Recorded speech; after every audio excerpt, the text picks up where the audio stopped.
Bonjour à tous. Je pense que nous sommes en live. Donc, je suis Mariam Djibo, directrice générale d'Advance Côte d'Ivoire. Est-ce que peut-être que la technique peut me confirmer que nous sommes bien en live?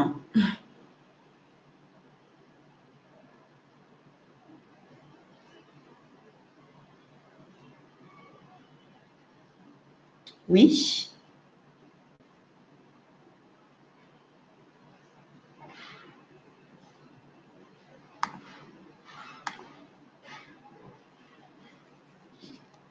Oui, la technique. Monsieur le modérateur technique, peut-être m'envoyer un petit message.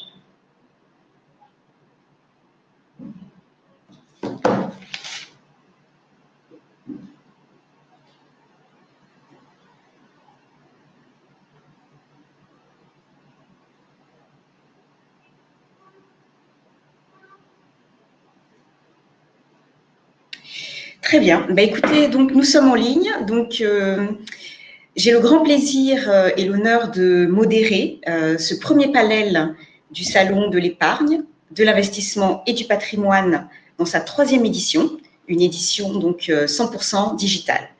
Donc, nous aurons le plaisir et la chance de bénéficier de l'expertise et de l'expérience de 5 panélistes de grande qualité que je vais vous introduire. Alors, tout d'abord, nous aurons Monsieur Saliou Bakayoko, directeur général de Souno Assurance, donc l'un des leaders de l'assurance vie et non-vie en Afrique. Monsieur Ali Badini, administrateur directeur général de Crédit Access, l'un des principaux SFD ou institutions de microfinance au service des TPE et des PME ivoiriennes. De Madame Bassanté, directrice clientèle entreprise d'Ora Bank, l'un des principaux groupes bancaires régionaux. De Madame Fadika Koulibaly, administratrice directeur générale de Hudson et compagnie, l'une des principales sociétés de gestion et d'intermédiation de la sous-région, qui a un large portefeuille donc, de clientèle privée et institutionnelle. Et enfin, de Madame Sen Kantoussan, directrice générale de CGF Bourse Sénégal, un autre acteur majeur et surtout pionnier de l'intermédiation financière dans la sous-région. Donc, merci à tous d'être avec nous depuis vos localisations respectives. C'est le miracle de la technologie et on espère que cette technologie donc, va nous accompagner tout au long de ce panel.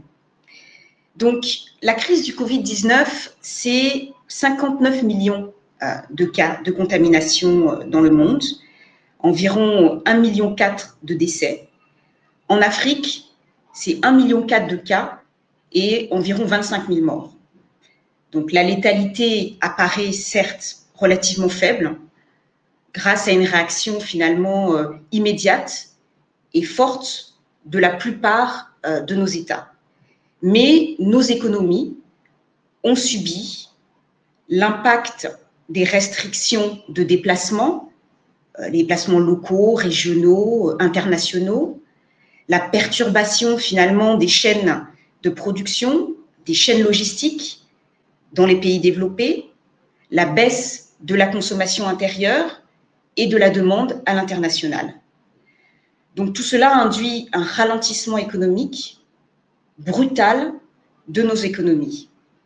La Banque mondiale disait récemment que cette crise serait sans précédent pour l'Afrique, puisque l'Afrique entrerait en 2020 dans une récession qui serait, l'Afrique subsaharienne en tout cas, une récession qui serait la première depuis 25 ans, entraînant avec elle le basculement de plus de 40 millions de personnes dans l'extrême pauvreté.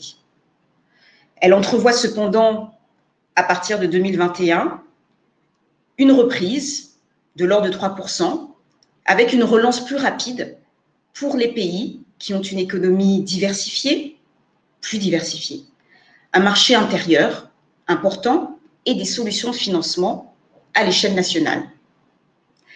L'objectif de notre panel aujourd'hui, ce sera donc de comprendre comment l'un des moteurs de la relance économique, nos classes moyennes, représentés par nos entrepreneurs du secteur formel, informel, les salariés du secteur privé, du secteur public, nos retraités aussi.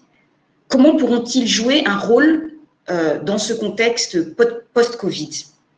Pour être plus concrète, on parle d'une dame qui a une entreprise, qui a un travail ou un emploi dans une grande entreprise privée et qui, grâce à son salaire, a pu prendre un prêt et monter un hôtel géré par son époux. Et ils ont vu, durant la crise Covid, leurs revenus baisser de plus de 50%. On peut parler d'une retraitée qui a mis ses économies sur un portefeuille d'actions à la BRVM et qui attend ses dividendes pour faire face à ses dépenses. On peut parler d'une salariée d'une PME qui avait l'habitude d'épargner 50 000 francs par mois en la mettant sur une assurance vie rente éducation pour ses enfants et qui s'est retrouvée au chômage technique pendant plus de 3 mois. On peut parler d'une pharmacienne qui a mis ses économies de côté pour acheter des appartements et pouvoir les louer et dont les locataires ont arrêté de payer les loyers pendant plus de 6 mois. Qu'attendre donc de toutes ces personnes et comment les institutions financières vont-elles pouvoir s'adapter à ce nouveau contexte pour permettre à nos classes moyennes d'épargner et d'investir? Je vais donc ouvrir le bal des questions avec M. Bakayoko, puis M. Badini, pour pouvoir nous dresser finalement un état des lieux. Et la première question que je poserai, c'est finalement quel est l'impact, quel a été l'impact que vous avez pu observer sur les comportements d'épargne et d'investissement de ces classes moyennes. Je vais donc laisser la parole à M. Bakayoko. Merci beaucoup. Est-ce que vous m'entendez? Bon, je ne sais pas si on m'entend. Oui, on vous entend. D'accord. Bonjour à tous. Bonjour Martine. Bonjour à tous les panélistes. Bonjour à tous les participants et tous ceux qui nous écoutent. Je dirais que pour répondre à la question posée, que le constat est clair, c'est que la pandémie de Covid-19 a pris d'assaut le monde entier. Ce n'est pas seulement l'Afrique, mais le monde entier. Et pour répondre, tous les gouvernements, bien conscients de la situation, ont dû prendre des décisions parfois difficiles, comme vous le savez, la distanciation sociale, la fermeture des frontières, le confinement des zones ou des aires géographiques et même des hommes. Tout cela a mis certainement en péril de nombreuses activités économiques. On est d'accord là-dessus. Et les secteurs d'activité les plus touchés, selon les enquêtes de la Banque mondiale, les secteurs d'activité les plus touchés sont notamment l'éducation, le tourisme, la restauration et l'hôtellerie. Il y a aussi les services financiers ainsi que le transport et la logistique. Et il se trouve, selon la même enquête, que c'est dans ces secteurs qu'on trouve la majorité des personnes de la classe moyenne, qui donc, à court sûr, ont été bien impactées par la crise sanitaire. Ça, il n'y a pas de doute, on est dessus, on est d'accord là-dessus. Et pour ces personnes de ces classes-là, on a observé un certain nombre de choses, notamment le changement dans le mode de consommation. C'est clair, vous avez remarqué, ces gens qui fréquentent souvent les supermarchés, dans cette période, on ne les a pas trop vus. Il y a eu aussi, Martine en a parlé tout à l'heure, surtout la perte de revenus pour ces gens-là, entraînant parfois le basculement, même temporaire, dans la pauvreté. Ça aussi, c'est quelque chose qui a été constaté. Et surtout, nous l'avons constaté à notre niveau en tant qu'assureurs, l'utilisation de leurs économies pour faire face aux dépenses courantes, à prix d'électricité, d'eau, etc. Et donc, forcément, des changements dans le comportement des personnes de la classe moyenne en matière d'épargne et d'investissement. Ces aspects de la vie, c'est-à-dire l'épargne et l'investissement, devenant parfois secondaires pour eux. Alors, si je me ramène à mon secteur d'activité que je connais bien, comment nous avons, je veux dire, constaté ces changements, On a constaté qu'un bon nombre de gens qui sont connus et qui sont de la classe moyenne, ces dernières années, ont choisi l'assurance pour épargner. Ça, c'est vrai, chez nous, on a constaté que ces dernières années, les personnes de la classe moyenne ont choisi l'assurance pour épargner, surtout sur le long terme. Qu'est-ce qu'on a constaté pendant cette période, notamment la période la plus dure? On a constaté ce qu'on appelle chez nous une décollecte significative. Une décollecte, ça veut dire que, en fait, les primes ne sont pas beaucoup rentrées, mais il y a eu beaucoup de retraits. Les gens ont pris leur argent, c'est-à-dire des entrées inférieures donc aux sorties de fonds. Là, les gens ont arrêté de payer leurs primes d'assurance et se sont mis à retirer totalement ou partiellement leur épargne chez les assureurs. Voilà donc pour introduire le débat. Les premières choses que je pouvais dire, les premiers commentaires que je pouvais faire. Bon, je ne vais pas me monopoliser la parole. Je vais donc laisser peut-être Badini compléter ce que j'ai dit ou je vais dire autre chose. Merci. Merci. Merci. Merci beaucoup, Monsieur Bakayoko. Monsieur Badini, sur la même question. À tous. Bon, bonjour, Madame Thibault. J'espère que vous me recevez très bien. Oui, je vous reçois bien. Alors, d'entrée, donc, j'aimerais remercier donc, les organisateurs de ce salon donc, pour cette innovation. Un salon 100% digital, c'est un pari risqué avec les aléas techniques que vous connaissez. Donc, félicitations aux organisateurs et plein succès donc, à ces journées, donc, qui s'étendent sur 2 jours. Alors, mon point de vue par rapport à la question, très rapidement, il faut dire que, et ça j'aime à le dire, pour l'instant, je pense qu'il est trop précoce de parler d'impact donc, de la crise sur un certain nombre d'aspects, notamment des aspects liés aux investissements ou à l'épargne. On va plutôt parler d'effets, ou si vous voulez, des effets immédiats sur le court terme ou d'effets sur le moyen terme. Parce que pour parler d'impact, il faut bien évidemment réaliser plusieurs études donc prospectives ou qui s'appuient ou qui pourraient s'appuyer sur des hypothèses probabilistes, ce qui n'est pas encore le cas. On a des résultats liés aux conséquences de la crise sanitaire sur lesquelles justement on pourrait mener un certain nombre d'interprétations. Donc parler d'impact, ce serait ma foi précoce. Alors, si je comprends bien, donc ici on va dire que l'effet de la crise sur les classes moyennes, et j'ouvre rapidement une parenthèse pour dire que les classes moyennes, donc ce sont des personnes qu'on peut considérer comme étant ni pauvres ni riches. Donc vous avez plusieurs définitions, mais celle qui on va dire homogénéise donc la définition de l'OCDE ou bien de l'Observatoire des inégalités dit que la classe moyenne, c'est ceux-là qui ont un revenu donc, qui représentent, on va dire, 30% des plus pauvres ou 20% des plus riches. Donc, cela dit, en matière d'effets sur le court terme, au lendemain du déclenchement donc, de la crise, notamment en Afrique, on a observé des comportements assez très rapidement, les épargnants affluaient vers leurs institutions financières, les institutions qui conservent donc leurs dépôts, ont fait donc des retraits massifs pour pouvoir s'approvisionner, pour pouvoir, on va dire, anticiper un certain nombre d'éléments imprévus. Et donc, vous avez constaté qu'il y a eu un afflux donc massif des populations vers des chaînes, donc de supermarchés, vers des marchés, pour s'approvisionner parce qu'on ne savait pas de quoi le lendemain sera fait. Pour s'approvisionner parce que les marchés allaient être fermés, parce que des mesures de confinement, des mesures de restriction allaient être prises.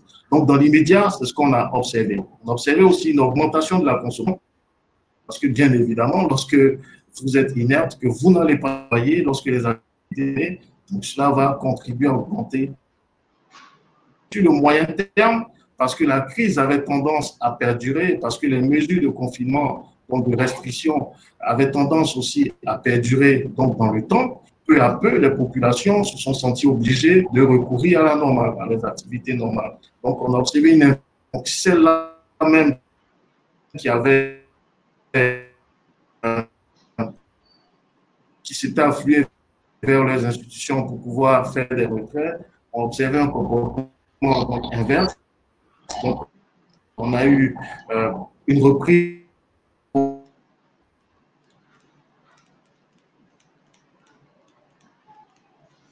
Ah, je crois qu'on a perdu Monsieur Badini. Donc, peut-être le temps que Monsieur Badini revienne. Donc, si je résume un petit peu ce qui a été dit par nos deux panélistes. D'abord, on a constaté, en tout cas en effet immédiat, un changement dans les modes de consommation liés aux pertes de revenus, au souhait d'anticiper un certain nombre de dépenses. Monsieur Badini parlait tout à l'heure de tout ce qui est alimentaire. Et puis après cet impact peut-être un peu rapide qu'il a constaté en termes de retrait notamment des liquidités, il y a eu peut-être un mouvement inverse avec un regain de confiance une fois je dirais la peur ou l'inquiétude passée. Ah, Monsieur Badini est revenu. J'ai essayé de résumer un petit peu ce que vous disiez. Je vous laisse reprendre. Merci Mariam. Voilà, donc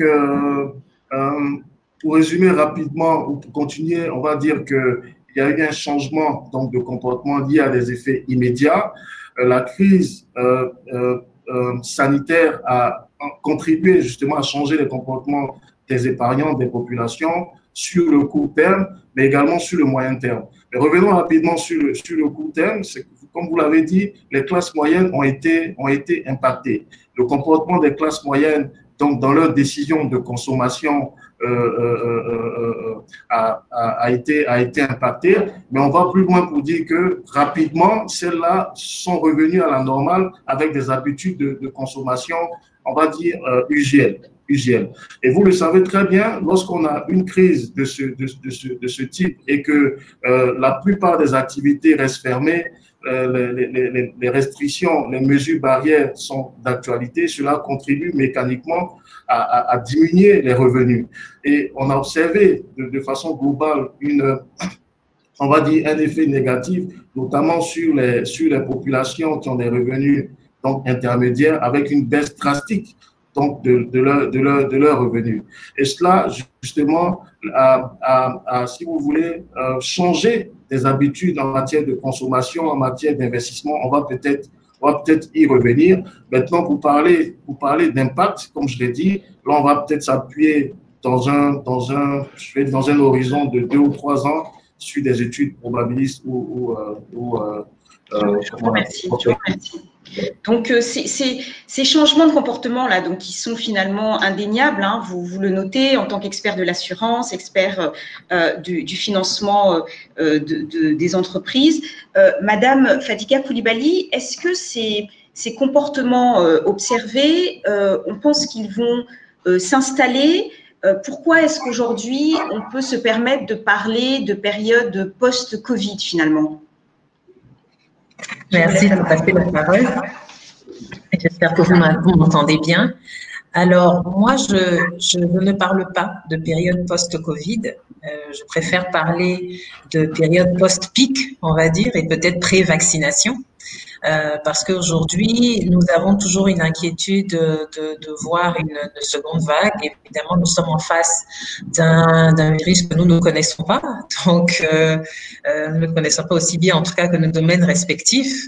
Et il serait illusoire de commencer tout de suite à parler de période post-Covid pour que justement nous baissions la garde et que ces réflexes-là que nous avons développés depuis le début de l'année, que nous puissions les perdre. Il s'agit de quoi? Quand on regarde les statistiques, c'est vrai que nous n'avons pas été impactés. Vous avez donné des statistiques mondiaux, globaux. En Côte d'Ivoire, nous avons eu 131 décès à date.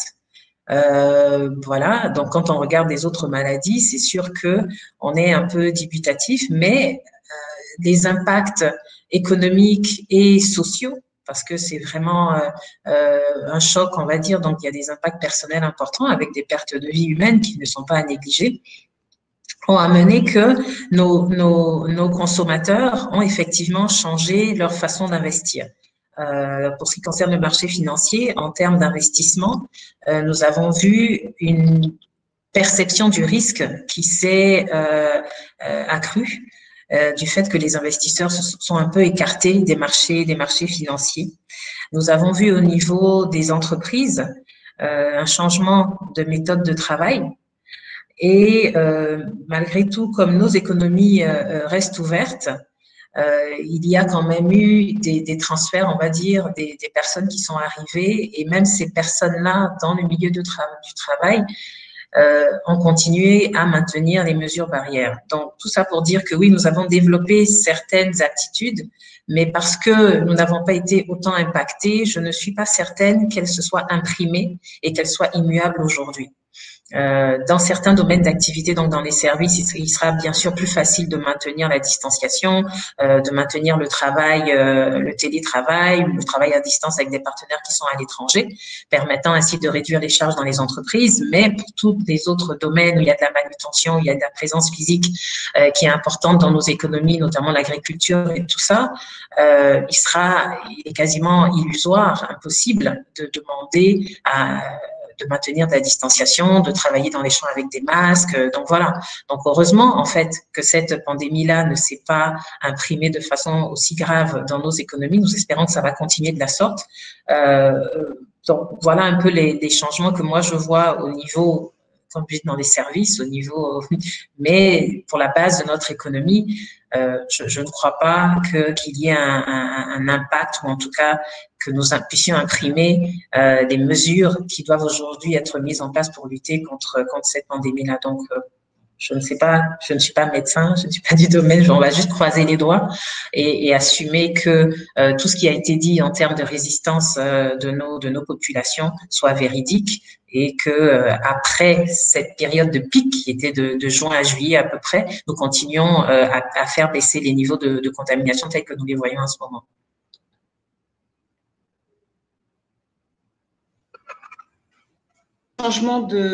Ces changements de comportement, pour certains, donc effectivement, vous dites ne devraient pas s'installer, mais finalement, quand même, en tant qu'institution financière, est-ce que devant les effets immédiats dont on parlait tout à l'heure de la crise, comme il faut toujours rester mesuré, on ne sait pas ce que l'avenir nous réserve, est-ce que les institutions financières, et je vais poser la question à Madame Bassanté, est-ce que les institutions financières en ont tiré des leçons en matière peut-être d'adaptation de leur offre ou de leur modèle de distribution?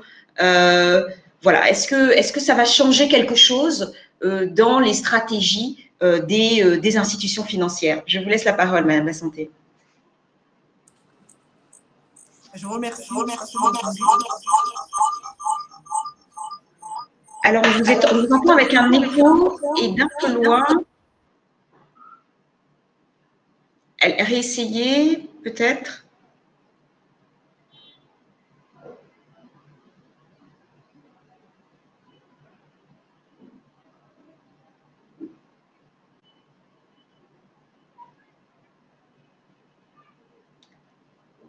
Non, Madame Bassanté?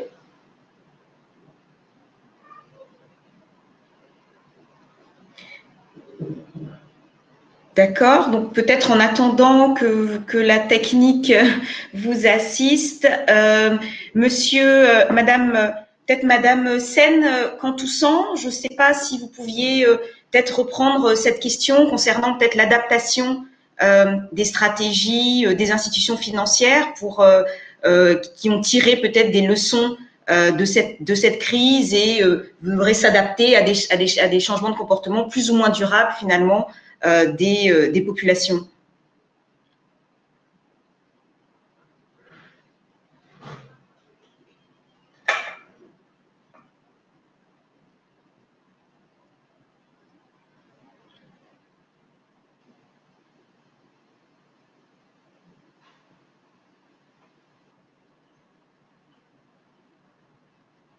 Donc là, la technologie ne nous aide pas. Madame Koulibaly, on va faire le panel à deux.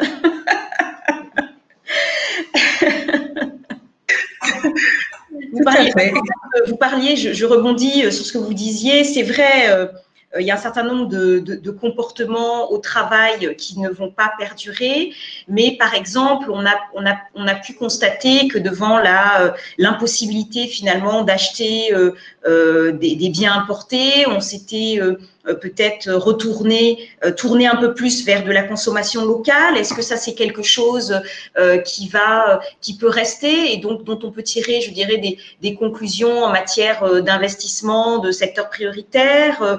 Il y a aussi, pour rester en contact, on a beaucoup utilisé effectivement le digital, le Zoom. Est-ce que ça, c'est des choses qui peuvent rester ou alors qui vont disparaître finalement? Alors, la différence que je faisais, c'était entre les différents domaines. Effectivement, dans les services, encore une fois, ce sont des choses qui peuvent être maintenues. Pareil pour la distribution des produits, hein, des services financiers, des valeurs mobilières, des services bancaires. Il y a effectivement des stratégies de distribution que Madame Bassanté va élaborer, sur lesquelles elle va élaborer tout à l'heure.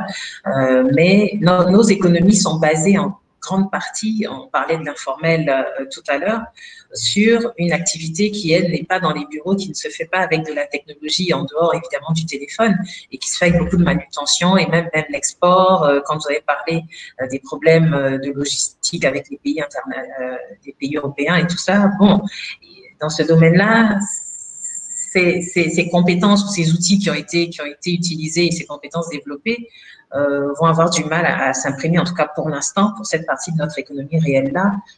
Voilà, il y aura difficilement des changements, mais je laisse la parole. Tout à fait. Ouais, Madame Bassanté, on vous a… Merci Madame Fadiga. Madame Bassanté, on vous a retrouvé.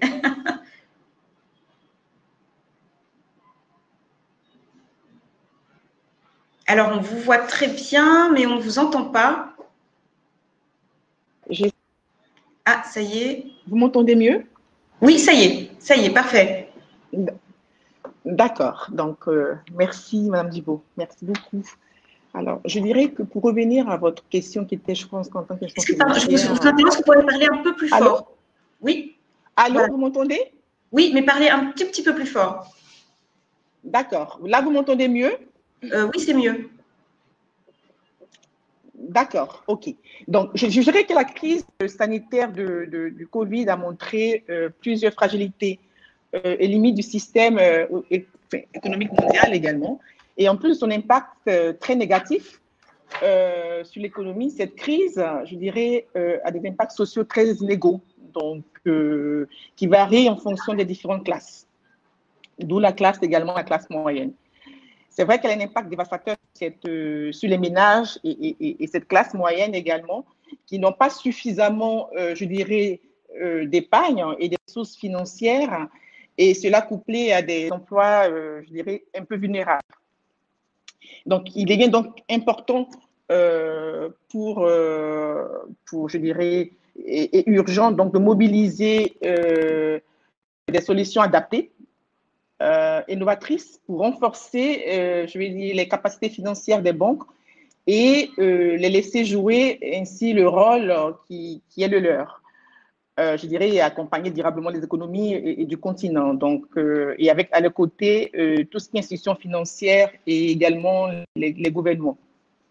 Donc, pour prévenir donc cette crise, je dis cette crise de liquidité à court terme et laisser ainsi respirer donc le secteur bancaire, les banques centrales ont promptement réagi face à cette crise en facilitant le refinancement des banques commerciales et en baissant leur taux d'intérêt directeur, ce qui a permis quand même aux banques de continuer à réagir, de continuer à injecter donc la liquidité dans le système, de sorte à pouvoir continuer ainsi à financer cette classe moyenne et les différents acteurs de l'économie. Donc, également, je dirais une réponse microéconomique a été également essentielle sous cette banque commerciale que nous sommes. Des moyens d'intervention pratiques et concrets ont été déployés pour soutenir l'économie réelle. Donc, je parlerai par exemple d'enveloppes montants assez importants qui ont été à disposition des différentes classes touchées par la crise Covid que nous connaissons. Donc, également, le rôle du secteur bancaire et donc des institutions financières que nous sommes est d'accompagner donc ce changement-là, ce changement qui a été observé lors de cette crise. Et ce changement, nous l'avons fait. Nous avons épousé donc les nouveaux comportements de nos clients. Donc, quand je parle de nouveaux comportements de nos clients, c'est quoi? Nous sommes passés à la digitalisation de nos produits et de nos modes de fonctionnement, qui est devenu, je pense, indispensable aujourd'hui pour réaliser des gains de productivité. Donc, la technologie employée quant à cette digitalisation s'est révélée vraiment indispensable pour maintenir donc, la distanciation sociale en assurant la continuité du service et permettre ainsi d'améliorer donc et de sécuriser, je dirais, nos financements et notre capacité de conseil. Donc, pour conclure, en fait, mon propos sur ce point, Mme Djibo, je dirais qu'à ce sujet, je dirais que l'offre, donc, effectivement, la clientèle a connu des ajustements pour s'adapter, je dirais, à la situation actuelle. Donc, voilà un peu ce que je pourrais dire sur ce point. Merci.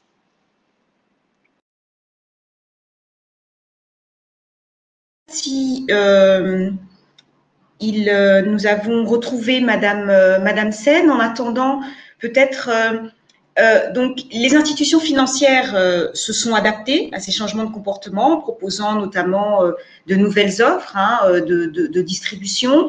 Il y a cependant, comme disait Madame Fadiga, des secteurs de l'économie qui, voilà, qui, eux, ne vont pas pouvoir vraiment bénéficier de tous ces changements. Mais bon, voilà, donc on va essayer d'accompagner cette nouvelle période qui ne s'appelle pas post-Covid, comme disait Madame Fadiga, mais peut-être pré-vaccination. Mais est-ce qu'on doit, au vu finalement de tous ces effets sur les classes moyennes, est-ce qu'on doit encore attendre de ces classes moyennes une mobilisation de l'épargne? Lorsque on a perdu ses revenus, à quoi doit-on les pousser? Doit-on les pousser à consommer et investir pour soutenir la relance de l'économie, ou alors à épargner?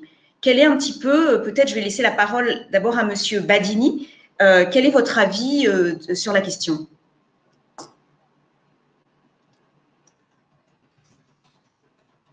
Vous recevez. OK.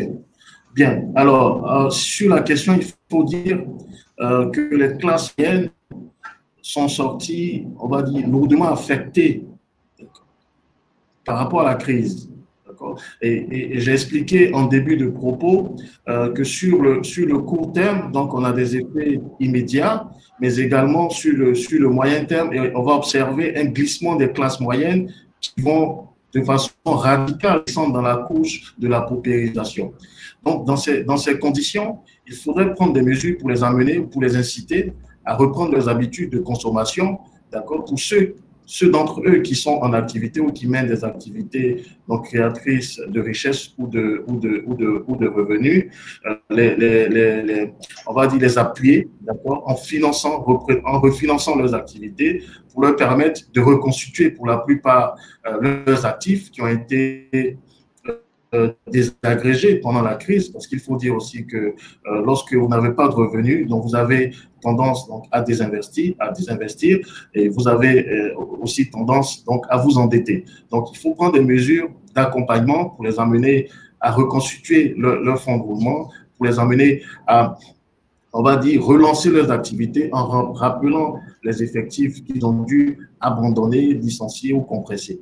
Voilà. Et donc, il y a une série de mesures d'accompagnement qui doivent être prises, orientées vers ces couches-là, donc pour leur permettre de relancer l'économie. Et c'est ce qui est fondamental. D'un point de vue, s'appuyer notamment sur des institutions qui comprennent plutôt très bien la philosophie de fonctionnement donc des classes moyennes et qui sont pour l'essentiel constituées de personnes qui travaillent dans le secteur informel. C'est ça la clé. Et les microfinances ont un rôle à jouer, jouent déjà un rôle parce qu'elles comprennent la philosophie donc de travail de ces micro-entrepreneurs, de ces commerçants, ces artisans, ces TPE, parce qu'elles ont développé au fil des années donc une relation de proximité qui leur permet d'anticiper donc sur les besoins de ce type de personnes et qui pourraient aussi donner une réponse, on va dire, adaptée à la relance de leurs activités. Il ne faut pas aussi ignorer que la contribution donc, de ce secteur informel compte pour 30 voire 40% à la formation donc, des PIB de nos États. Donc, s'appuyer sur les microfinances, c'est quelque chose de fondamental et ça pourrait relancer de façon mécanique l'activité économique, voilà, de nos États.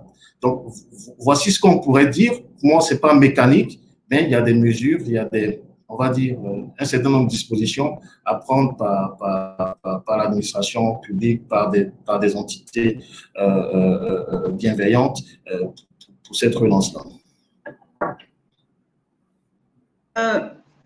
Madame, je vous remercie, Monsieur Badini. Madame Sen, donc sur cette problématique de l'investissement, Monsieur Badini disait tout à l'heure, donc il faut les inciter finalement, les accompagner pour reprendre la consommation, pour reconstituer leurs actifs, donc ce par des mesures finalement, des mesures d'accompagnement ou la mise en place, l'accompagnement notamment des intermédiaires financiers et en particulier des microfinances.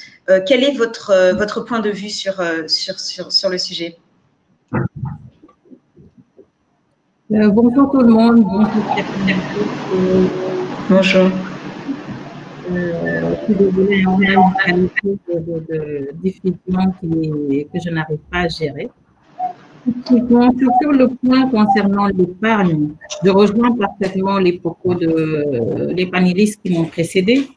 C'est important quand même que nous puissions nous mobiliser pour utiliser cette période-là comme une période, une opportunité pour ramener l'épargne au cœur de toutes les priorités. Si on ne parle pas d'épargne, si on ne renforce pas cette épargne-là, nous ne pourrons pas parler de développement de nos économies.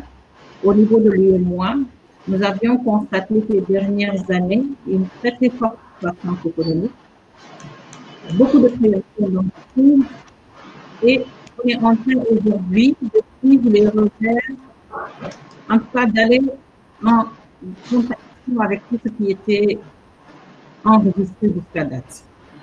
Pour y arriver, à mon avis, il faut nécessairement remettre l'épargne au cœur de la démarche. Autant au niveau des ménages, au niveau des salariés, au niveau de l'informel. Moi, cette période, c'est vraiment une nécessité de la saisir pour mieux orienter le secteur informel qui compose aujourd'hui la majeure partie de nos économies. Pour pouvoir les formaliser, les accompagner dans une démarche plus constructive, créer ensemble un cercle vertueux, épargne, placement, investissement, renforcement du pouvoir d'achat, financement de nos économies, développement de nos différents pays et surtout arriver à créer un marché sous-régional beaucoup plus dense. Utiliser également cette capacité d'épargne qui est là, renforcer en utilisant surtout cette situation où les lendemains sont incertains. Quand les lendemains sont incertains, ceux qui épargnaient devaient envisager à le faire davantage. Ceux qui ne le faisaient pas doivent aujourd'hui rentrer dans cette démarche-là de manière obligatoire. Je pense qu'un point fondamental que nous essayons vraiment de mettre en place de manière dynamique, autant les SGI, les compagnies d'assurance, les banques, c'est toute cette formalisation de l'épargne qui existe dans nos pays. L'épargne existe bel et bien, mais il faut pouvoir maintenant l'accompagner vers des circuits formels pour que cette épargne profite au financement de l'économie, de manière réelle et de manière chiffrée qu'on peut tracer, accompagner. Quand nous prenons toutes ces structures du secteur informel qui ont été impactées, il est difficile de les accompagner quand on a en face des structures qui n'ont jamais été enregistrées, nulle part. C'est pour ça qui participent à l'économie, qui ont également du personnel et que toutes ces personnes deviennent du jour au lendemain se retrouvent dans une situation précaire. Donc, c'est plus qu'important aujourd'hui de considérer cette période-là comme une opportunité aussi de revoir la manière de fonctionner, de renforcer la manière d'investir, de revenir sur les fondamentaux de financement de nos économies et surtout de tenir compte du fait que nous vivons une situation inédite, mais surtout une situation qui n'est pas encore maîtrisable sur le très court terme. Donc voilà, dans les grandes lignes, les éléments vraiment fondamentaux que je voulais avancer, insister surtout sur le fait que nous devons saisir cette période comme une opportunité où tout le monde est beaucoup plus à l'écoute de cette démarche constructive de l'épargne, du placement et de l'investissement. Merci Madame Sen. Alors, en fait, c'est vrai que moi, je vous entendais difficilement. Alors, je ne sais pas si c'était le même sujet, la même manière en live. Peut-être que le modérateur technique pourra aussi vous aider pour vos prochaines interventions, parce qu'on vous entendait de très loin. Mais le propos, voilà, on a bien saisi les propos.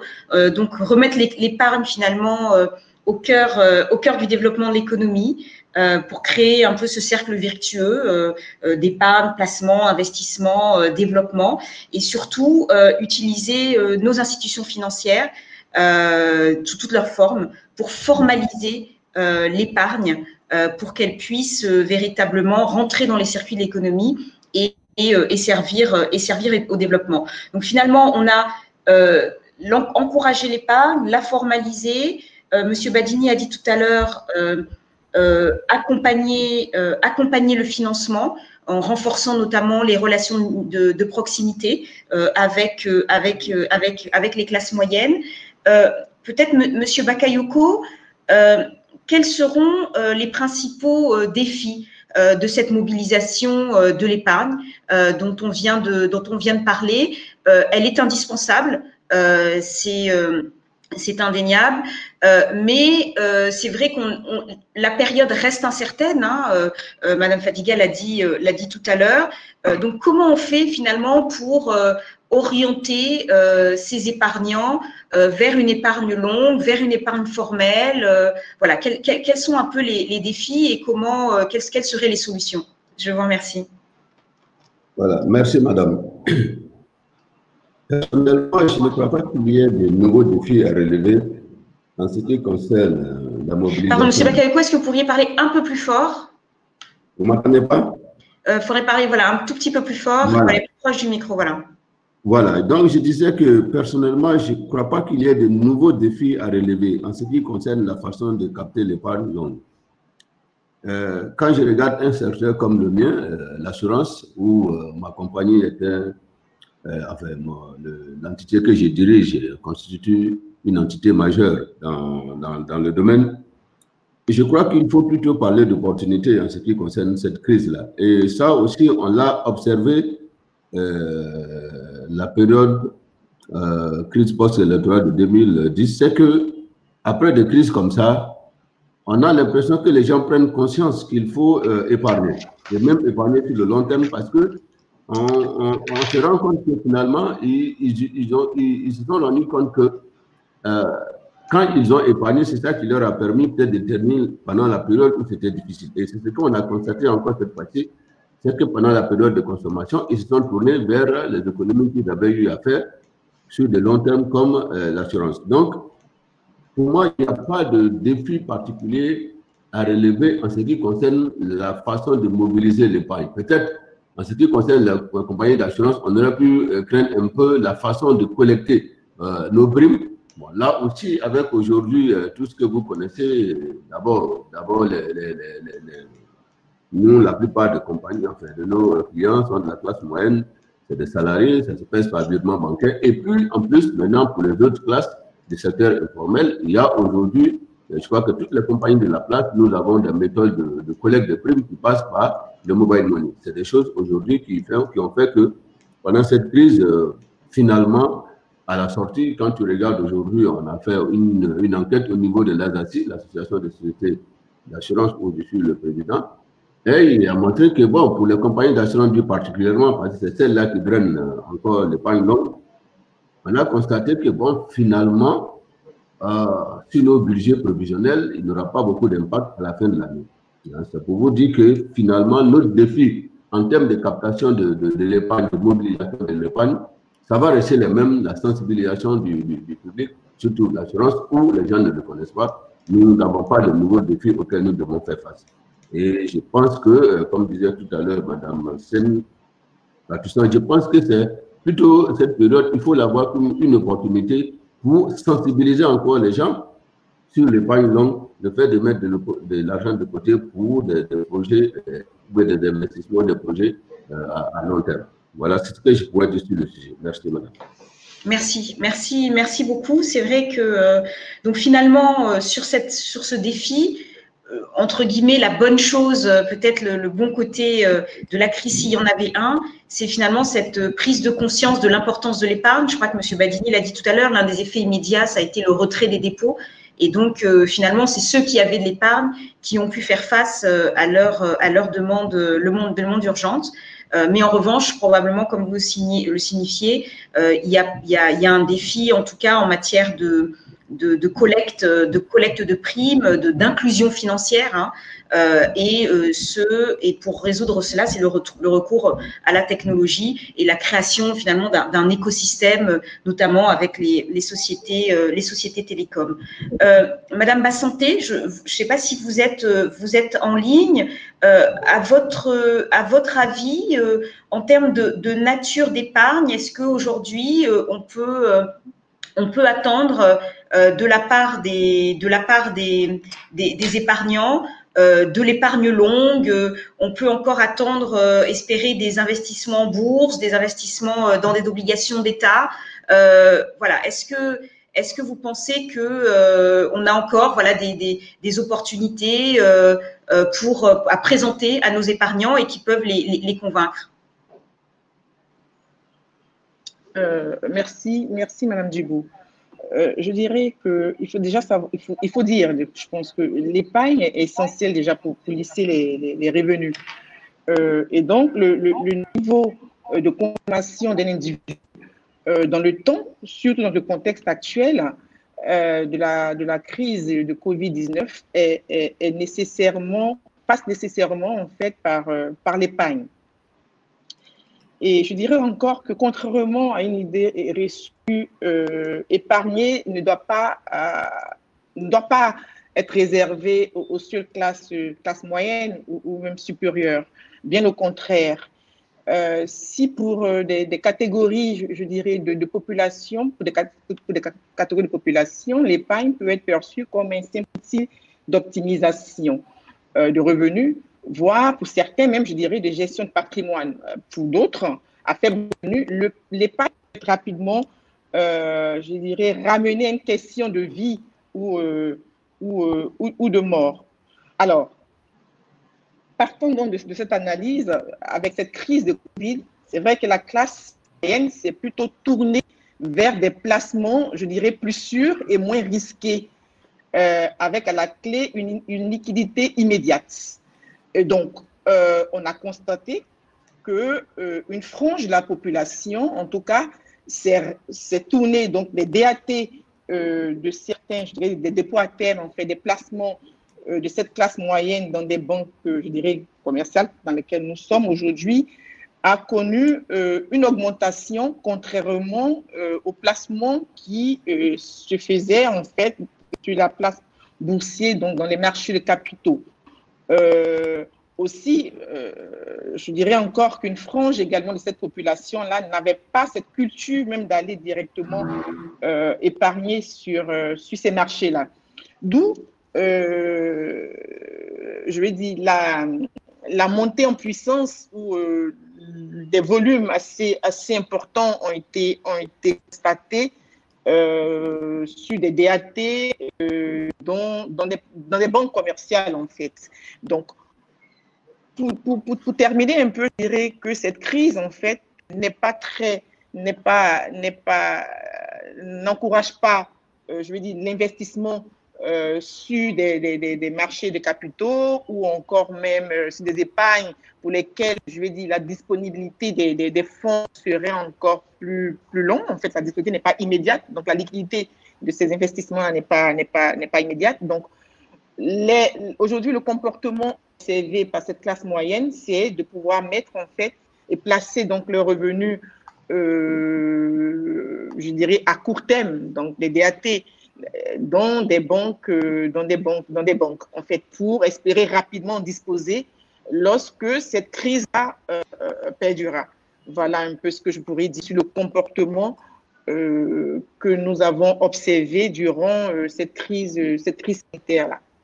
D'accord. Merci. Donc voilà, donc quand même un défi qui existait déjà finalement avant le Covid, de cette sensibilisation à l'épargne longue, à des produits un peu différents comme bon, l'assurance vie, comme les marchés de capitaux. Mais justement, Madame Fadika Coulibaly, sur cette question donc de l'investissement, finalement, vous disiez tout à l'heure, le profil, la perception du risque des investisseurs a augmenté. Madame Bassanté le confirmait aussi. Donc, quelles opportunités d'investissement peut-on leur proposer aujourd'hui pour les convaincre de se diriger vers voilà, une épargne qui va vraiment servir à nos développements? Est-ce qu'aujourd'hui, il y a des émissions de titres privés? Est-ce qu'il y a des rémunérations attractives avec un couple équilibré entre risque et rendement sur certains investissements? Qu'est-ce qu'on peut leur proposer? Alors, je vais donner des chiffres à Madame Bassanté pour dire que bien au contraire, les marchés financiers, les marchés des capitaux ont attiré des investissements et que effectivement la perception du risque a augmenté. Donc le type de produit dans lequel cette épargne-là a été investie a par contre changé. Nos États avaient prévu lever en début d'année sur 2020 4 381 milliards. Ils en ont levé 7 770, tout confondu pour lui et moi, avec l'émission de Covid Bond, avec des émissions sur les marchés financiers également, qui prouvent en fait que cette épargne-là s'est orientée vers les marchés pour le financement de nos États, pour le financement des budgets et pour aussi accompagner, parce qu'il y a eu 2687 milliards de fonds Covid levés. Donc, pour accompagner tout ce qui était lié à la riposte, à la fois sanitaire et économique, pour accompagner les entreprises. Donc, je le dis, les marchés financiers, les marchés des capitaux ont levé des fonds pendant cette période-là, sauf que les produits dans lesquels les fonds étaient investis ont changé. Donc, il y a eu une éviction relativement forte des compagnies privées, donc des sociétés privées, qui n'ont pas reçu autant de financement. Encore une fois, à cause de la perception du risque qui a augmenté, donc les placements dans des produits d'État ont été perçus beaucoup plus porteurs et beaucoup plus sécurisés. En ce qui concerne l'État de Côte d'Ivoire, c'est la même dynamique. L'État de Côte d'Ivoire a levé 1145 milliards de fonds Covid, alors qu'au départ, le montant levé, c'était 1000 milliards. Donc, on se rend bien compte qu'on a doublé, voire triplé même les levées de fonds. Donc, aujourd'hui, c'est ce que nous faisons avec notre clientèle, c'est que nous les orientons vers des produits qui, en fonction de la conjoncture, peuvent s'avérer plus sécurisants. Et ça, nous l'avons commencé depuis 5 ans maintenant, à transformer un peu les portefeuilles qui étaient investis sur des titres en actions. Et quand le marché, parce que ça fait 5 ans que la bourse baisse pour diverses raisons, et le Covid et la crise électorale n'a pas amélioré les choses, et nous avons donc accompagné nos clients pour qu'ils investissent dans des produits un peu plus sécures que sont les obligations, donc les obligations d'État et les obligations également des sociétés privées. Aujourd'hui, nous voyons avec le Covid qu'il y a une prise de conscience que notre économie doit être développée en termes d'industrie pour nous permettre d'avoir au moins une taille critique d'autosuffisance si nous avons besoin de nous fermer au monde. Et là, nous l'avons tous réalisé, je pense, c'était un peu difficile, mais nous n'avions même pas de capacité pour produire des masques, nous n'avions pas de capacité pour produire des gels, nous n'avions pas de capacité pour produire même au niveau alimentaire. Donc, je pense qu'au plus haut niveau, il y a aujourd'hui des incitations pour accompagner les industriels, pour accompagner l'investissement dans ces secteurs-là. Et l'épargne collectée par les compagnies d'assurance, par les banques, peut être orientée sur ces besoins-là. Et comment est-ce que ça se fait? Oui, il y a des sociétés un peu d'investissement alternatif, comme tout ce qui est capital investissement, mais il y a également le troisième compartiment de la BRVM qui est aujourd'hui destiné aux sociétés en croissance, aux sociétés à potentiel, qui ne sont pas forcément établies, mais qui ont besoin de financement pour aller dans des secteurs innovants et des secteurs porteurs qui peuvent être dans les services, comme je le disais tout à l'heure. Aujourd'hui, tout ce qui est services de livraison, tout ce qui est technologie pour pouvoir travailler ou pour pouvoir distribuer des produits que les services que les banques utilisent aujourd'hui doivent être financés. Et également, comme je disais, l'industrialisation, mais aussi la mécanisation même du secteur primaire pour que notre économie puisse, comme je le dis, avoir un niveau critique minimum d'autosuffisance en cas de crise comme celle que nous avons traversée. Donc, voilà un peu les secteurs que nous entrevoyons aujourd'hui, les différents produits qui sont appétissants, on va dire, pour les investisseurs aujourd'hui. Et nous les accompagnons sur ces produits-là en leur présentant des opportunités, en leur expliquant évidemment les risques, parce que leur perception peut ne pas forcément être la réalité. Il faut lire des chiffres, il faut parler aux gestionnaires de ces entreprises-là. Et je pense que nous avons un bienfait quand même de cette pandémie-là qui nous a permis de réaliser tous ces éléments-là. Voilà. D'accord. Merci beaucoup, Madame Fadiga. Donc, vous avez donné des chiffres, je dirais, plutôt rassurants en ce qui concerne finalement les levées de fonds des États.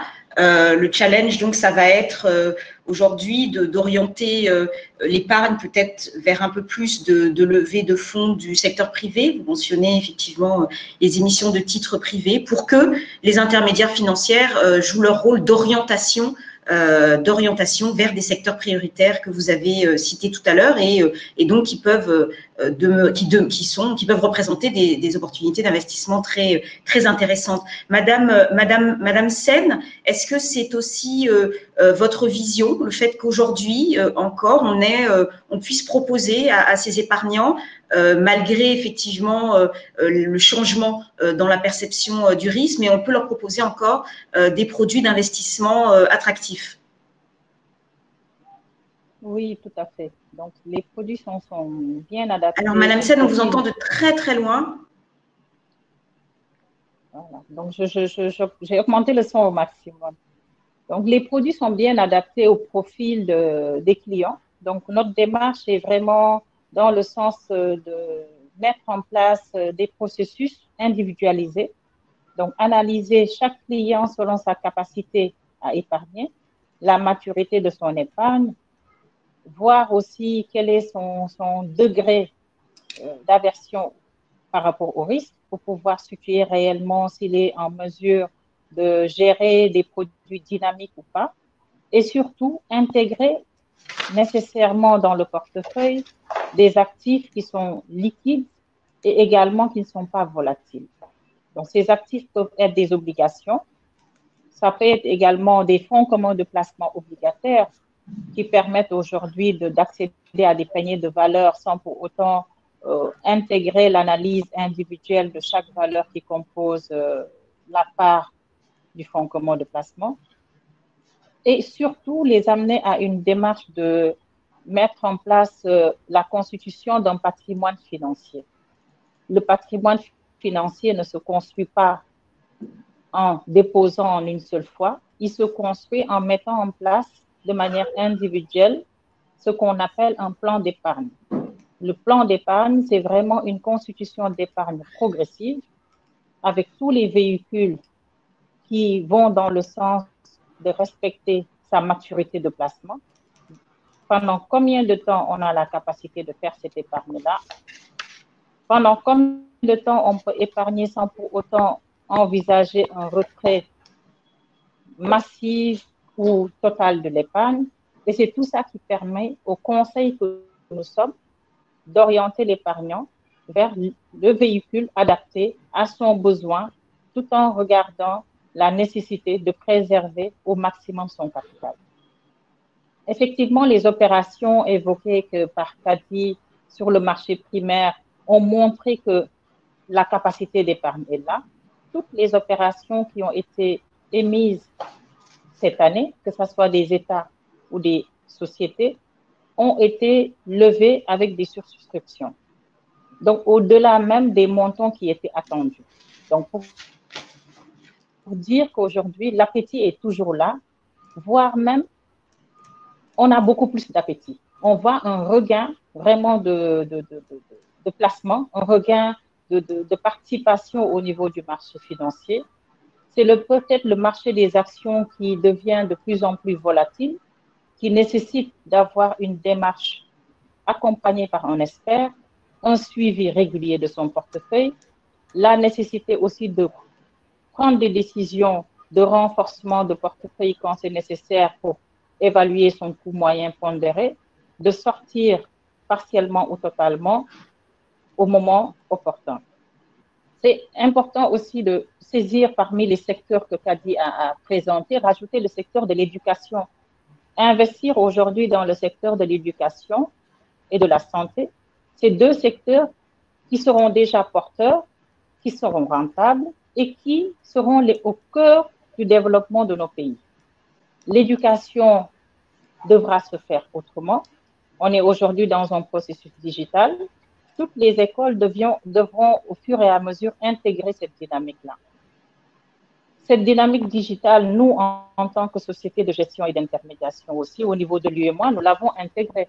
Parce qu'il faut que le client, où qu'il puisse se trouver, puisse avoir la capacité d'épargner sans se déplacer. C'est très important.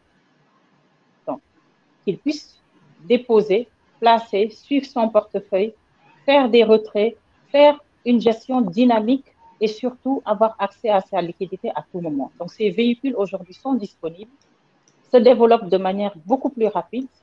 Comme je l'ai dit tantôt, cette période nous a permis tous d'accélérer la conduite du changement de comportement dans nos entreprises, de comportement vis-à-vis de nos clients, de renforcement de la qualité du digital pour justement poursuivre notre travail d'accompagnement et tout en intégrant le respect des gestes barrières.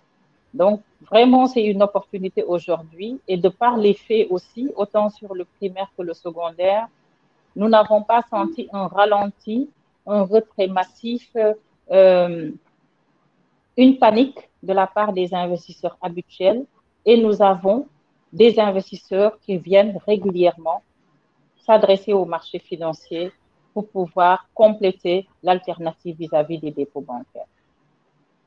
Merci. Je vous remercie. Alors, nous avons déjà quelques questions du public, mais nous les poserons, nous allons les réunir et les poser ensuite. Peut-être Monsieur Badini, on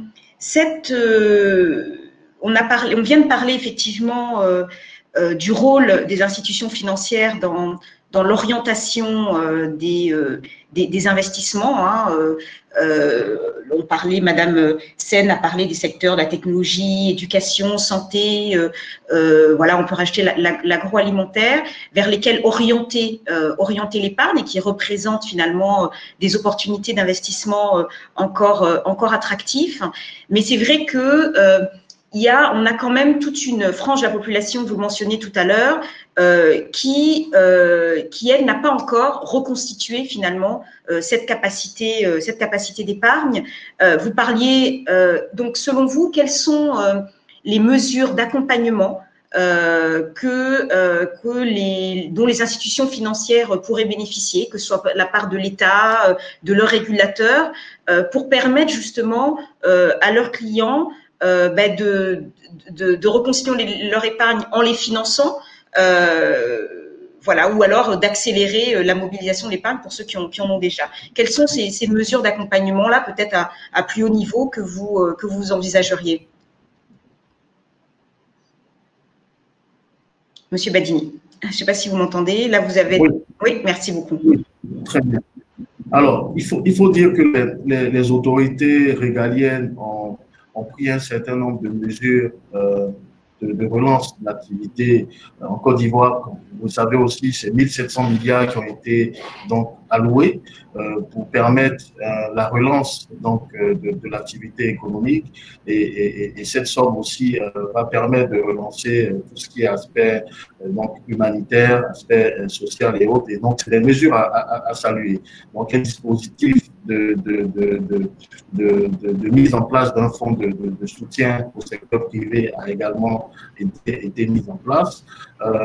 Mais elle pourrait être renforcée justement en amenant les institutions financières à orienter leurs actions vers le secteur informel. J'insiste parce que le secteur informel est un secteur qui contribue, comme je l'ai rappelé tantôt, à près de 40% de la formation de nos PIB. Donc, pour moi, l'enjeu, c'est cela. Donc, prendre des mesures pragmatiques, efficaces pour relancer des secteurs clés, le secteur de la restauration, qui a été sinistré, le secteur du transport qui a été sinistré, et bien d'autres secteurs qui aujourd'hui ont peine à retrouver leurs activités datant d'avant la crise. Les autorités régaliennes aussi, la banque monétaire, à travers la Banque centrale, ont pris un certain nombre de circulaires, d'abord orientés vers les banques, et ensuite vers les microfinances pour leur permettre d'accompagner efficacement un certain nombre d'activités de leur portefeuille clientèle. Elles peuvent être renforcées. Parce que, comme vous le savez, les SFD n'ont pas cette possibilité-là de se refinancer sur le marché monétaire ou le marché interbancaire. Les SFD n'ont pas accès à des guichets de refinancement pour leur permettre de continuer donc, le financement donc, des activités de leur portefeuille. Un petit chiffre, l'encours des SFD est supérieur à 300 milliards de francs CFA. En Côte d'Ivoire, c'est près de 2 millions de clients donc, ou de sociétaires donc, qui appartiennent au portefeuille de SFD.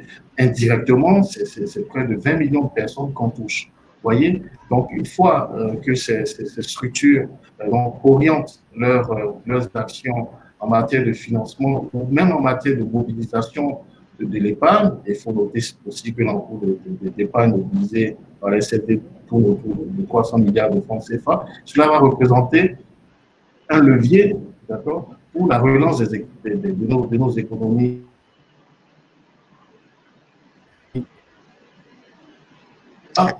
Donc, le plus de personnes épargnées, c'est ça l'enjeu. Et pour voir le plus de personnes épargnées, il faut pouvoir agir sur les revenus. Vous êtes sans ignorer que les revenus, c'est la consommation, plus l'épargne.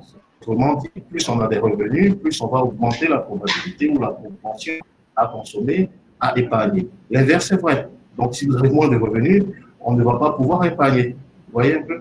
Et donc, pour moi, c'est important. Donc, il faut agir sur les revenus. Le contraire sera catastrophique pour la relance des économies et pour pouvoir tirer la croissance de nos États qui, avant la crise, observaient des taux de croissance assez importants. Donc, si on veut créer un cercle vertueux, il faut pouvoir agir sur ces différents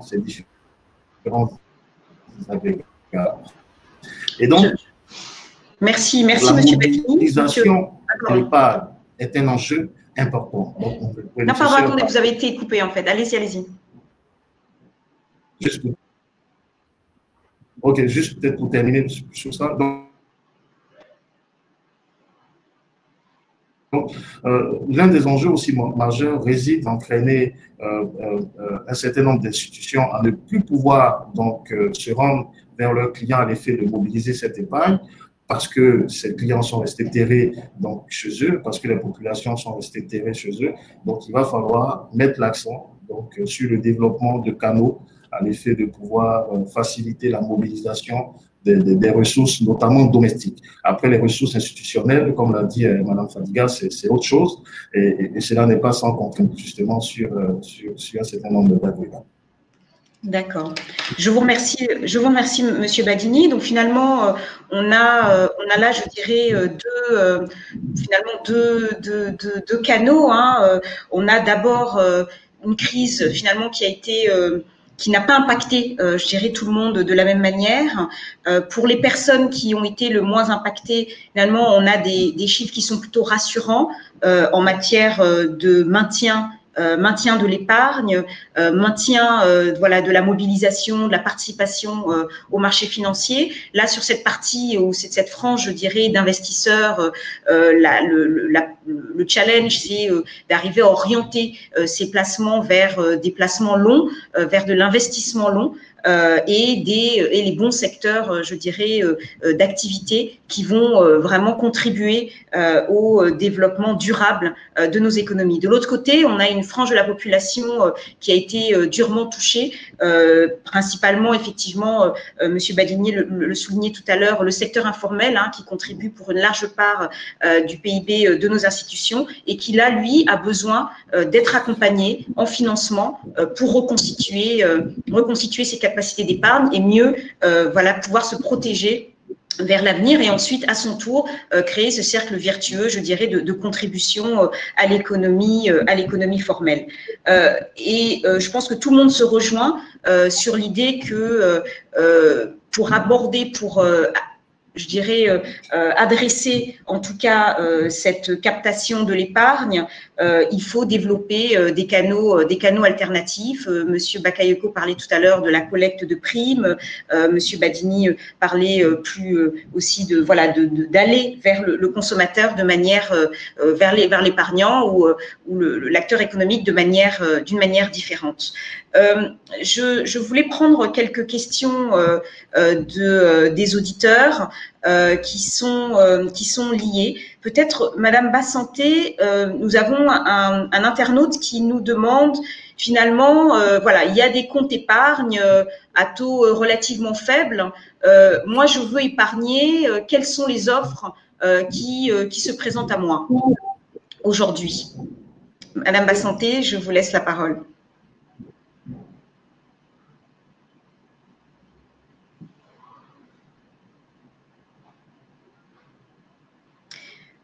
Nous avons perdu Madame Bassanté.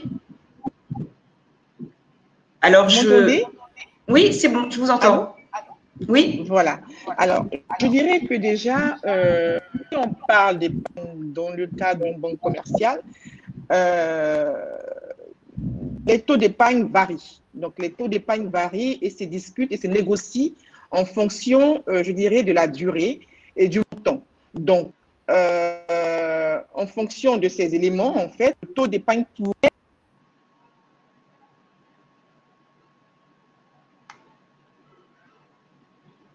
pourrait éventuellement évoluer en fonction, je dirais, de ces éléments de montant, de durée et autres. Toujours, en fait, dans le cadre de l'épargne, en fait, dans la banque commerciale, je dirais que ce n'est pas forcément le dépôt à terme qui est le seul élément, en fait, d'épargner au niveau de la banque commerciale. Nous avons d'autres canaux, en fait, qui se présentent à nous. Donc, généralement, quand nous recevons les différents clients et dans le cadre du conseil, en fait, de ces clients, nous voyons un peu l'utilité de ce qu'ils souhaiteraient, en fait, faire de son épargne. Et en fonction des éléments que nous avons en notre possession, nous conseillons, en fait, ce dernier à épargner soit dans d'autres domaines qui sont également, je veux dire, même des marchés boursiers, qui sont également sur tout ce qui est, je dirais, investissement et épargne à long terme, en fait, qui sont dans tout ce qui est titres et actions, obligations également. Et donc, c'est vraiment je dirais, une large gamme, en fait, que nous proposons à nos clients dans le cadre de l'épargne. Donc, il ne faut surtout pas se limiter au taux basique que nous avons. Donc, nous sommes ouverts, en fait, à l'accompagnement de notre clientèle, à les écouter et à mieux les conseiller sur l'objet et le besoin qui est exprimé. Voilà. Donc, différentes offres, différents taux sont proposés en fonction de la clientèle et du type de client que nous avons. Également, le PEL qui existe, le plan épargne logement, plusieurs projets, des projets qui nous sont proposés en fait, et en fonction de tout ce qui présentera en fait le client pourrions amener à lui offrir en fait des offres adaptées, ciblées en fait à son besoin. Voilà ce que je pourrais dire en fait. Je vous remercie. Donc finalement, ce qui est important, c'est de définir le besoin et en fonction de ce besoin, de ce projet, on définit finalement le meilleur produit d'épargne. Et vous avez donc, et les institutions ont en général de larges gammes de produits d'épargne développés par elles-mêmes, en partenariat avec des assureurs ou des SGI quand il s'agit des marchés boursiers. Merci beaucoup, Madame Bassanté. Peut-être, Madame Sen, une question qu'on a traitée, mais peut-être un petit peu rapidement. Effectivement, un internaute nous demande, voilà, moi je suis un entrepreneur, qu'est-ce que vous allez me conseiller aujourd'hui? Est-ce que j'ai de l'argent, hein, j'ai des liquidités? Est-ce que je dois épargner ou alors est-ce que plutôt je dois plutôt investir dans un projet que j'aurai identifié? Et si jamais vous me conseillez d'épargner, en quoi, il pose la question, en quoi l'épargne est un atout pour moi? Merci, Madame Sen. D'accord. Oui, effectivement, c'est une question assez pertinente. Hein. Mais ce que je peux on vous entend répondre, pas très bien. Oui, voilà. Ce que je peux lui répondre, c'est que l'entreprise doit avoir une politique de gestion de trésorerie.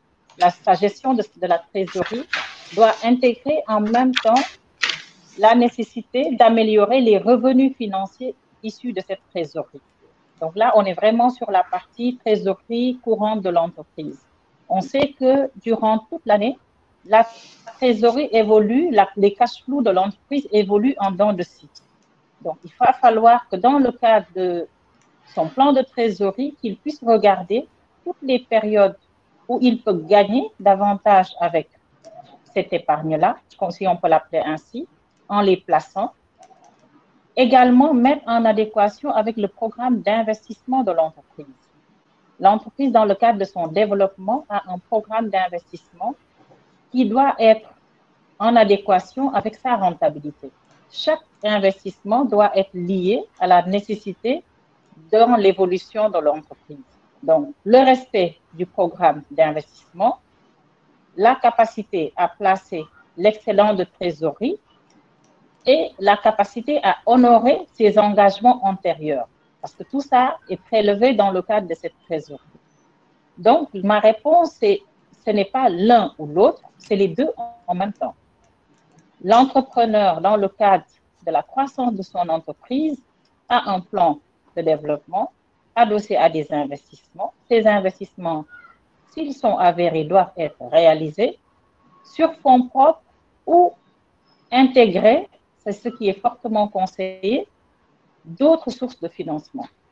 D'autres sources de financement issues de l'endettement, qui peut être bancaire ou d'autres sources d'endettement de dette, d'autres sources d'endettement, ou également sous forme d'ouverture de capital.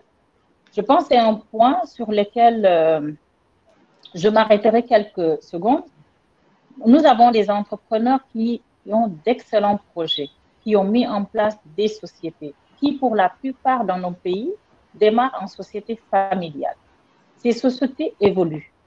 Au fil de leur évolution, il y a un moment où elles stagnent. Il n'y a plus une évolution plus qu'au-delà de leur capacité. Mais ils n'ont pas le courage de franchir le pas de dire « j'ai maintenant besoin d'un partenaire technique et stratégique. J'ai besoin d'ouvrir mon capital.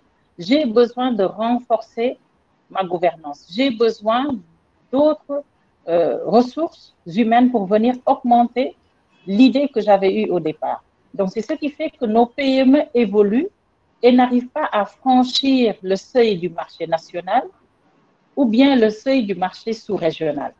Il faut qu'on les accompagne davantage. Kadi a parlé tout à l'heure du troisième compartiment. C'est une des priorités aujourd'hui, accompagner les petites et moyennes entreprises à travers un programme, l'agrément de listing sponsor. Pourquoi sponsor? Parce qu'on les accompagne à chaque étape. C'est quoi le business plan? C'est quoi la valeur de mon entreprise? La valorisation financière de mon entreprise? Si je dois amener des partenaires, à combien je les fais rentrer? Est-ce que je fais une augmentation de capital? Est-ce que je mixe l'augmentation et les sorties de capitaux? Donc, c'est tous ces éléments-là qui rentrent dans le cadre de la gestion financière globale de l'entreprise. Donc, placer, investir, honorer ses engagements et s'ouvrir pour se développer davantage. Je vous remercie, Manassem. Donc, ce n'est pas l'un ou l'autre, c'est l'un et l'autre. Et à chaque fois, effectivement, en fonction toujours du projet, de l'analyse de cash flow, de l'analyse des besoins, voilà, arriver à identifier le meilleur outil entre le couple, en analysant le couple finalement rentabilité par rapport aux besoins. Donc, il y a effectivement différentes solutions auxquelles notre entrepreneur peut recourir. Peut-être, vous avez parlé du troisième compartiment. Est-ce que, Madame Koulibaly, vous vouliez ajouter quelque chose sur cette nouvelle proposition, finalement, que l'on fait à nos TPE et PME avant de passer au mot de fin? Je pense que Marie-Odile a présenté un peu ce que c'est que le troisième compartiment. C'est un compartiment qui a été ouvert par la BRVM pour permettre aux entreprises de plus petite taille, qui sont innovantes ou en croissance, de pouvoir lever des capitaux à long terme sur la BRVM. Donc, ce compartiment permet aux PME, aux très petites entreprises, de venir en ouvrant leur capital. Pas complètement, parce que les entrepreneurs, évidemment, sont un peu frileux quand il s'agit d'ouvrir leur capital, donc avec un certain nombre de titres, et ils peuvent ainsi donc lever auprès du grand public les capitaux nécessaires à leur développement.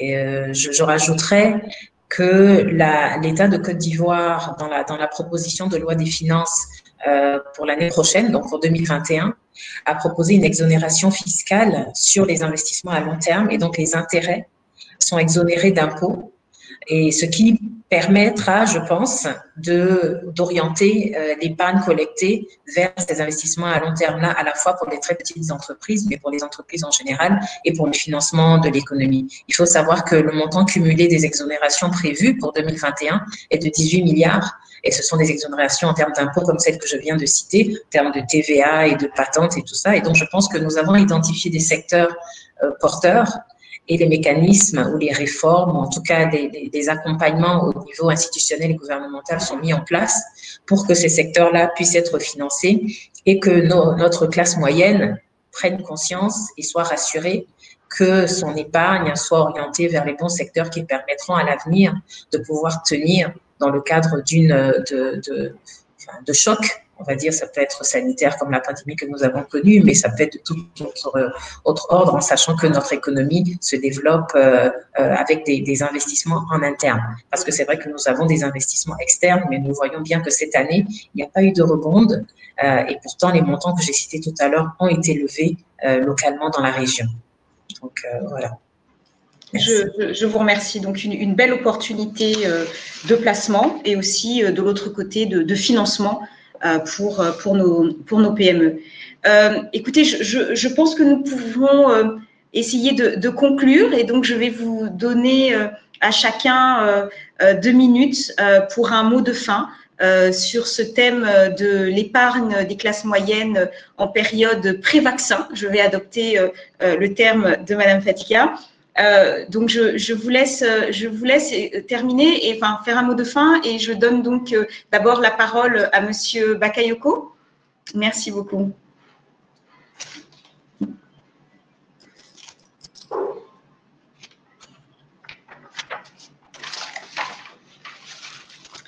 Monsieur Bakayoko, on ne vous entend pas.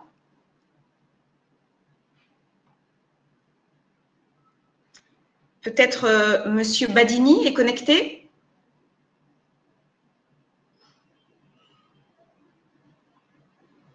Ah, je crois que j'ai… Ah, voilà, Monsieur Badini. Ah, je ne vous entends pas. Vous êtes peut-être en mute. Voilà.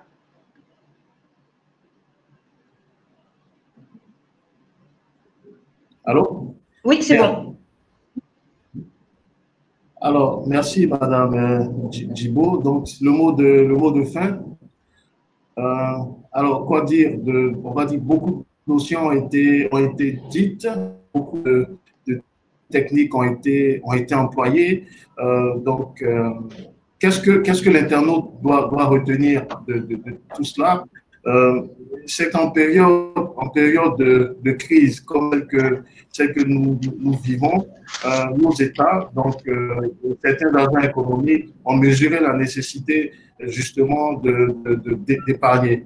On capté sur le fait que l'épargne est très importante donc pour nos économies, parce que c'est le levier, c'est le socle sur lequel donc nos États peuvent s'appuyer justement pour relancer l'activité économique. Les ménages ont mesuré l'importance de l'épargne parce qu'elles se sont rendues compte aussi en période de crise et n'ont plus la possibilité, les ménages n'ont plus la possibilité donc de vaquer à leurs occupations, de continuer à exercer une activité génératrice de revenus et comme l'a dit M. Bakayoko, se tourner vers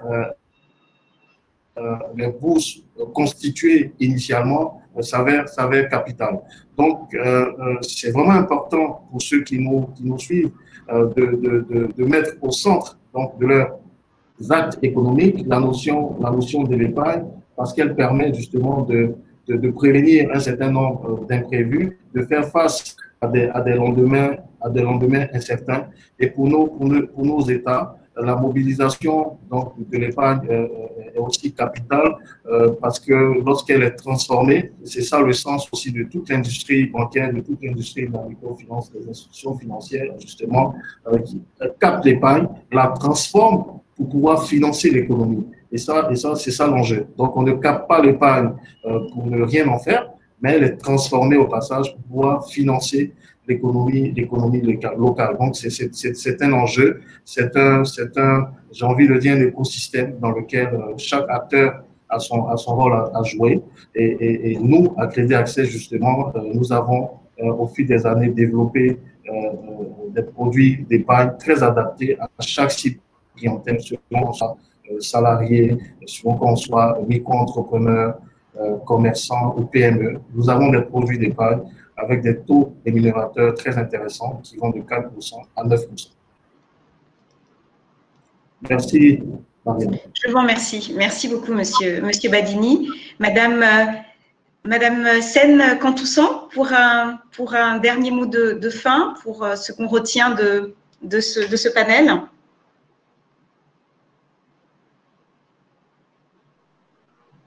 Lancer un appel à tous les internautes de mettre vraiment dans le cœur de leur démarche la nécessité de l'épargne. Aujourd'hui, c'est vraiment une nécessité. Pour chaque revenu, travailler sur ce qu'on appelle la propension à épargner, tenir compte de sa consommation, de ses investissements, des engagements qui étaient pris et toujours considérer que ces revenus d'aujourd'hui travaillent pour son futur. Donc ça, c'est très, très important d'avoir cette approche-là. Considérer qu'on ne travaille pas que pour aujourd'hui, mais qu'on travaille pour les 2 temps de notre vie. Maintenant et quand on sera dans une dynamique où on travaillera moins. Parce que tant qu'on a la capacité, qu'on a une bonne santé, évidemment, on cherche toujours à être dynamique, mais il est important de garder cette force de l'épargne. Leur dire aussi qu'ils doivent avoir confiance en leur institution financière, qu'on les appelle banques, qu'on les appelle assurances, sociétés de gestion et d'intermédiation. Toutes ces entités-là, les sociétés de microfinance, sont là en toute confiance, ont reçu des agréments, sont contrôlés, les produits qui leur sont proposés sont agréés et tout cet écosystème-là a mis en place des outils qui leur permettent aujourd'hui à temps réel de suivre leur placement, de prendre des décisions de manière digitale. Nous avons aujourd'hui la bourse en ligne qui est là, de pouvoir regarder le marché financier comme nous le voyons à notre niveau, à travers toutes les applications qu'on a pu développer avec les organes centraux et de vraiment développer cette démarche d'épargne en toute confiance, en toute sérénité et de la renforcer pour avoir un réel patrimoine financier. Je vous remercie. Merci beaucoup, Madame Sen. Madame Fatiga Koulibaly, peut-être à votre tour. Il y a des opportunités d'épargne, mais surtout d'investissement, qui permettent à la classe moyenne d'avoir des services, donc de développer des infrastructures de façon, je veux dire pas directement, mais la classe moyenne, par son épargne, permet à des sociétés qui offrent des services et des infrastructures qui sont finalement nécessaires pour cette classe moyenne-là de se développer et de se financer. Par contre, l'écho, c'est de dire il faut s'adresser à des professionnels qui sont contrôlés, régulés et rester à distance des apporteurs, des conseillers non formels. Parce que nous avons eu des cas dans notre sous-région où l'épargne a été perdue parce que justement ces épargnants-là, ces investisseurs-là ont fait affaire à des intermédiaires qui n'étaient pas régulés. Donc, il faut absolument rester dans le formel en ce qui concerne votre épargne que vous avez si durement gagnée pour qu'elle soit mise à profit et que vous soyez conseillé par des personnes qui ont des comptes à rendre à un régulateur. Voilà. Je vous remercie. Merci pour le conseil. Nous avions un internaute qui nous a conseillé une approche un peu informelle de l'épargne pour aller voir un marabout. Donc, je pense que le message s'adresse aussi à lui. Merci beaucoup, Monsieur Bakayoko, pardon. Je vous laisse la parole pour un mot de fin. Merci beaucoup.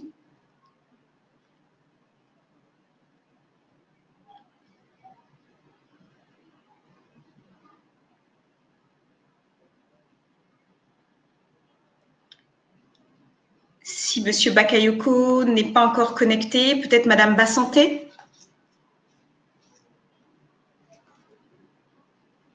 D'accord, merci Madame Djibo.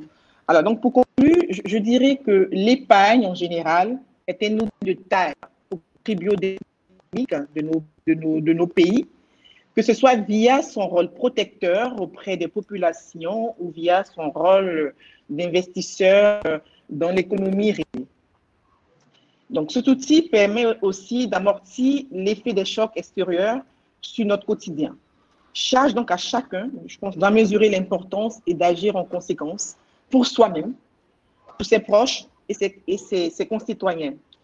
Alors, nous, banquiers, donc, nous nous tenons donc à la disposition de tous les internautes et pour élargir un peu mes propos par rapport au thème donc de toute la classe moyenne et je dirais également des PME pour les conseiller, je dis bien gratuitement. Ce n'est pas payant, donc il ne faut pas avoir peur de se rendre dans une banque commerciale ou en disant que ça coûte cher ou on ne vous écoutera pas. Nous sommes tenus de vous écouter, de vous proposer des solutions adaptées à vos besoins. Donc, c'est notre rôle premier. Donc, nous attendons donc dans nos différents services, dans nos différentes agences, pour vous conseiller sur le meilleur investissement que vous pourriez faire et le meilleur placement et la meilleure utilisation de cette épargne que vous avez si durement gagnée. Donc, voilà. Alors, j'espère qu'au terme donc, de ce salon, vous vous ruerez rapidement vers nos services pour vous apporter donc, je dirais, le meilleur conseil possible afin de faire un meilleur choix dans l'épargne. Voilà, merci beaucoup. Merci beaucoup, Madame Bassanté. Monsieur Bakayoko, est-ce que Monsieur Bakayoko est revenu?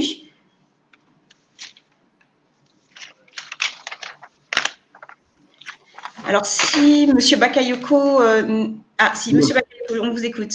Vous m'entendez? Voilà, vous m'entendez? Voilà, je pense, avant de donner la conclusion, j'ai vu une question, je ne sais pas si elle a été répondue, qui m'intéresse beaucoup. Il y a Laetitia Gadeboukou qui a demandé finalement quelle est la différence entre les produits d'épargne et les produits d'assurance. Je ne sais pas si la question a été répondue. Non, on n'y a pas répondu. Vous pouvez prendre cette question rapidement. Oui, voilà, ça m'intéresse beaucoup parce qu'effectivement, il y a une confusion. C'est deux choses complètement différentes. C'est vrai qu'il y a une catégorie de produits, les produits d'épargne. Effectivement, il n'y a pas beaucoup de différence avec les produits bancaires, mais la différence est d'ordre juridique, tout simplement. Mais par contre, il y a les produits d'assurance qui sont de la prévoyance, alors qui n'ont rien à voir avec les produits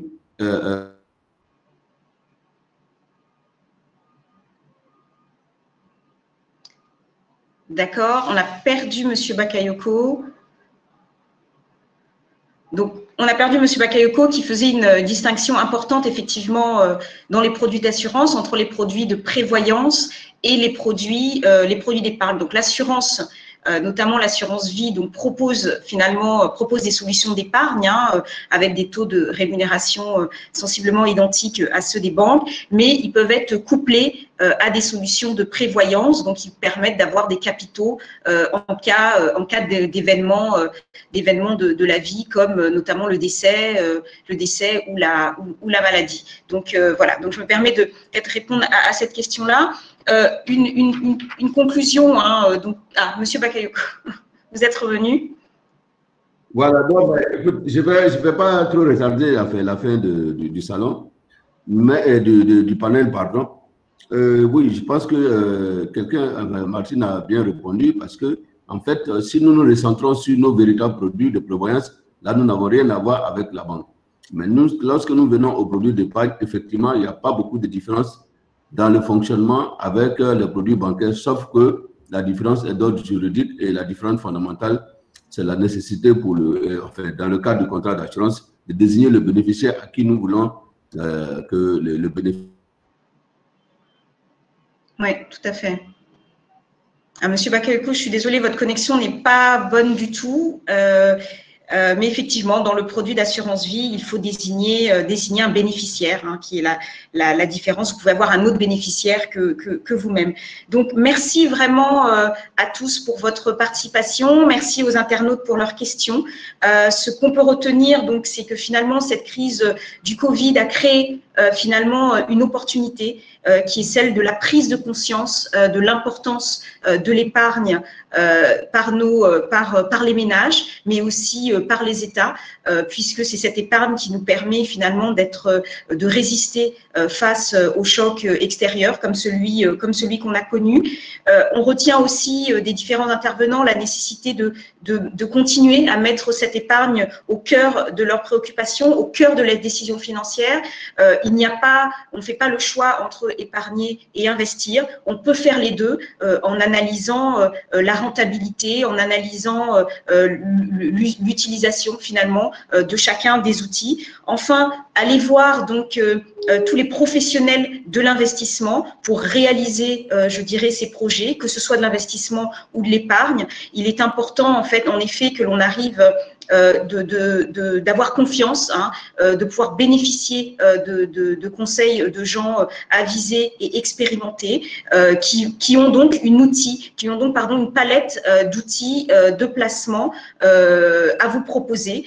On en a énuméré un certain nombre au cours de ce panel et qui donc à chaque fois pourront répondre à votre besoin. Donc un certain nombre d'institutions financières sont présentes sur ce salon. N'hésitez pas à aller les voir sur ce salon digital. Nos challenges, ce sera aujourd'hui d'arriver à capter l'épargne aussi du secteur informel. On l'a dit, c'est vraiment un point important de notre économie et de les capter de manière efficace, d'où la nécessité aussi de développer des canaux de distribution, notamment digitaux, pour véritablement arriver à accomplir la mission d'inclusion financière qui est celle donc de toutes les institutions financières, sociétés d'assurance et sociétés banques commerciales ou microfinance. Donc voilà, je dirais pour la conclusion. J'espère que vous avez trouvé ce panel intéressant malgré les nombreux problèmes techniques que nous avons rencontrés. Merci aux organisateurs pour leur patience et pour leur support dans la gestion technique de ce panel. Merci beaucoup aux sponsors pour l'organisation et puis surtout, bonne suite de Salon de l'épargne. Le salon continue sur 2 jours avec de nombreux ateliers, encore d'autres panels thématiques. Donc voilà, donc n'hésitez pas à cliquer sur les différents liens. Merci à tous et un grand merci encore à mes panélistes pour le temps et leur contribution. À très bientôt.